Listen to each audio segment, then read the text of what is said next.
Simple, आसान और कम मसालों के साथ अगर मटन कढ़ाई बनाना चाहते हैं तो आज की रेसिपी फॉलो करें। बिस्मिल्लाहिर्रहमानिर्रहीम। अस्सलाम वालेकुम। उम्मीद करती हूँ आप सब खैरियत से होंगे।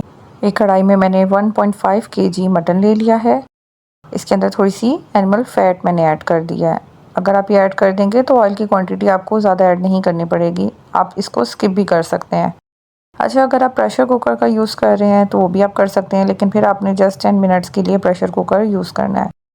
और इसमें जस्ट हम नमक, 1 टीस्पून ज़ीरा और 1 बड़ी इलायची ऐड करेंगे। नमक 1 kg में 1 टीस्पून जाएगा। ये एक बहुत ही आइडियल क्वांटिटी है। इसके अलावा जितना आपने फिर गोश्त लेना है उस हिसाब से नमक को इंक्रीज़ कर लेना है। नमक स्टार्ट में वैसे बेटर यही रहता है कि आप कम ऐड करें और बाद में जब भुनाई करें तो उस टाइम हम तेज़ कर सकते हैं। अच्छा, ये आधा किलो में 2 मीडियम साइज़ की प्याज़ें जाती हैं। अब उस हिसाब से जितनी गोश्त की क्वांटिटी है आपके पास, उस हिसाब से आप प्याज जो है वो ऐड कर सकते हैं। लहसुन अदरक का पेस्ट ऐड करेंगे। लहसुन अदरक का पेस्ट भी ऐड कर सकते हैं, सिंपल लहसुन भी यूज़ कर सकते हैं जस्ट। और आप लहसुन की क्वांटिटी थोड़ी अच्छी रख लें ताकि गोश्त में बिल्कुल स्मेल ना आए, क्योंकि हम इसमें कोई गरम मसाला यूज़ नहीं कर रहे हैं।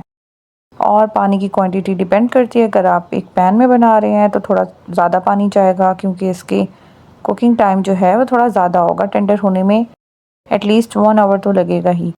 और अगर आप कुकर का यूज़ कर रहे हैं तो फिर पानी आप उस हिसाब से ही रखेंगे।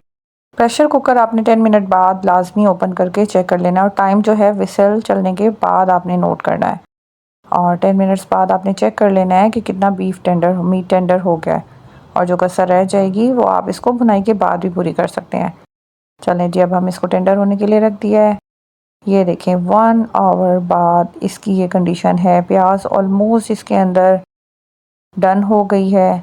अब यहाँ पर हम इसकी भुनाई, जब पानी इसमें बहुत कम रह जाएगा तो हम इसमें से मटन निकाल लेंगे। अब अगर आपके मटन में काफ़ी ज़्यादा कसर है तो आप बेशक इसको मत निकालें।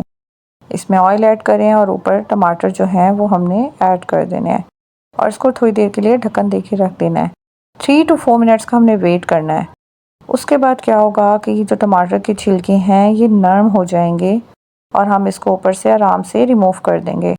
ये स्टेप इसलिए ज़रूरी है ताकि टमाटर जो हैं ये इनका अच्छा सा पेस्ट बन जाए और ये बिल्कुल भी नज़र ना आए, मसाला बहुत अच्छे से भुन जाए, क्योंकि छिलकों की वजह से अक्सर टमाटर जो हैं वो अच्छे से मिक्स नहीं होते जब हम भुनाई करते हैं।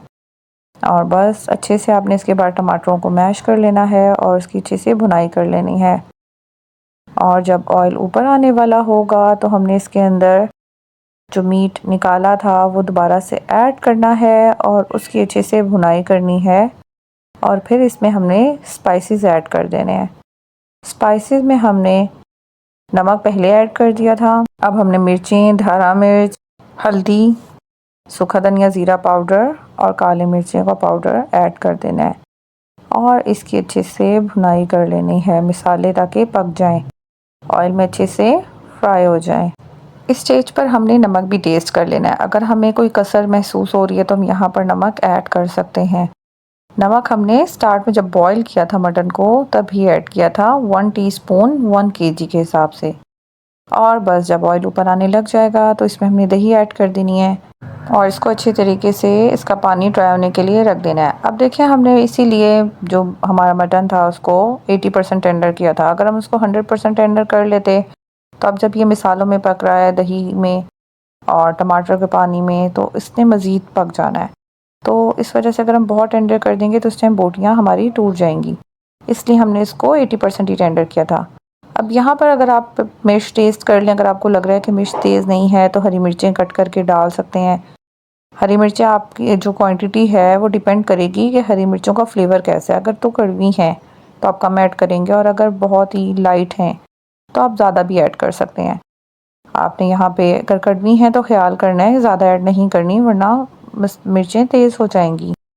और बस आपने ऑयल ऊपर आने का वेट करना है। जब अच्छे तरीके से हांडी में बबल्स बनने लग जाएंगे तो इसका मतलब है इस मसाले की बहुत अच्छे से भुनाई हो गई है। हांडी का टेक्सचर आप अपनी मर्ज़ी के मुताबिक रख सकते हैं, जितना भुना हुआ आपको चाहिए, और ये बहुत ही अच्छी ग्रेवी फॉर्म तैयार हो जाएगी। और इसमें आप हरा मिर्चें, हरा धनिया और अदरक भी डाल सकते हैं अगर गार्निशिंग करनी है। मैंने इसमें बिल्कुल भी नहीं डाली क्योंकि गर्मी बहुत ज़्यादा है तो मैंने अवॉइड की हैं। और ये डिलीशियस सी कम मसालों वाली मटन कढ़ाई तैयार है। उम्मीद करती हूँ आपको ये रेसिपी पसंद आई होगी। इसको ट्राई कीजिएगा, फीडबैक दीजिएगा, दुआओं में याद रखिएगा। अल्लाह हाफिज़।